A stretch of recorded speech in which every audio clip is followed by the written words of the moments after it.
World war to.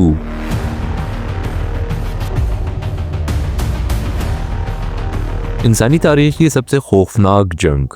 हम सब ने किताबों में पढ़ा है कि हिटलर ने हमला किया और जंग शुरू हो गई, लेकिन क्या ये इतना सिंपल था? आज की वीडियो में हम हीरो और विलन की कहानी से हटकर सिस्टमैटिक फेलियर और जियोपॉलिटिक्स की बात करेंगे। आज हम उन 3 बड़ी गलतियों को डिकोड करेंगे जिसने दुनिया को तबाही के रास्ते पर डाल दिया। इस वीडियो को आखिर तक देखिए क्योंकि आज की दुनिया और 1930 की दुनिया में कुछ अजीब सिमिलैरिटीज हैं। पहली गलती, इमेजिन करें आप एक जंग हार गए हैं। अब जीतने वाले लोग आपके घर आते हैं, आपका सारा सामान छीन लेते हैं, आप पर इतना कर्जा चढ़ा देते हैं जो आपकी 7 नस्लें भी नहीं उतार सकती, और आपको पूरे मोहल्ले के सामने जलील करते हैं। आपको कैसा लगेगा? गुस्सा, इंतकाम। द ट्रीटी ऑफ वर्साइल्स ने जर्मनी के साथ यही किया।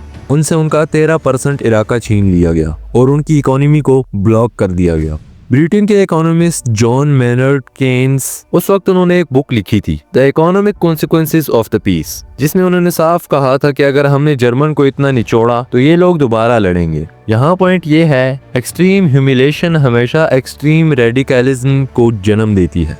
दूसरी गलती, द इकोनॉमिक मेल्टडाउन 1929। अब लोग पूछते हैं कि हिटलर जैसा बंदा पावर में कैसे आया? क्या लोग पागल थे? एक्चुअली लोग भूखे थे।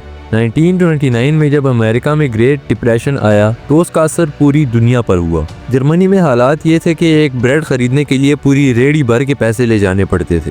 जब मिडिल क्लास तबाह होती है और लोगों के पास खाने का कुछ नहीं होता तो वो लॉजिक नहीं सुनते, वो शख्स को फॉलो करते हैं जो सबसे ज्यादा जोर से चिल्लाता है और दुश्मन दिखाता है। हिटलर ने यही किया। उसने कहा, तुम्हारी गरीबी की वजह ये ट्रीटी और ये बाहर के लोग हैं, और लोगों ने बिलीव कर लिया। तीसरी गलती, द वीक इंटरनेशनल सिस्टम।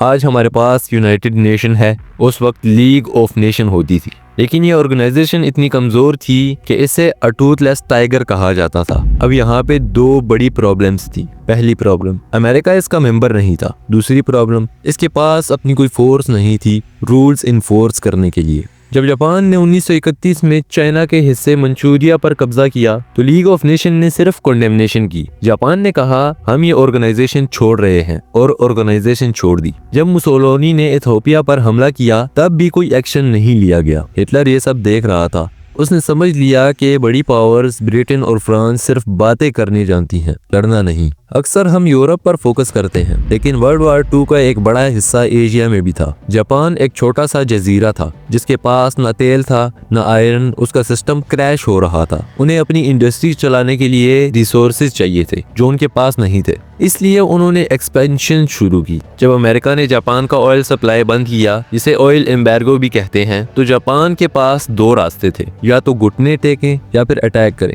उन्होंने अटैक को चुना। इस जंग से कंक्लूजन क्या निकलता है? वर्ल्ड वॉर 2 सिर्फ एक डिक्टेटर की वजह से नहीं हुई। इकोनॉमिक कोलैप्स ने लोगों को डिस्परेट किया, ह्यूमिलिएटिंग ट्रीटीज ने नफरत पैदा की, और ग्लोबल इंस्टीट्यूशन की कमजोरी ने दुश्मन को रास्ता दिया। आज भी हम global trade wars, extreme nationalism और इंटरनेशनल ऑर्गेनाइजेशंस की नाकामी देखते हैं। तो सवाल उठता है, क्या हमने तारीख से कुछ सीखा है? मुझे नीचे कमेंट्स में बताएं। क्या आपको लगता है कि आज की यूनाइटेड नेशन इतनी स्ट्रॉन्ग है कि वो वर्ल्ड वॉर 3 को रोक सके? वीडियो पसंद आए तो शेयर जरूर करें। मिलते हैं अगले वीडियो में।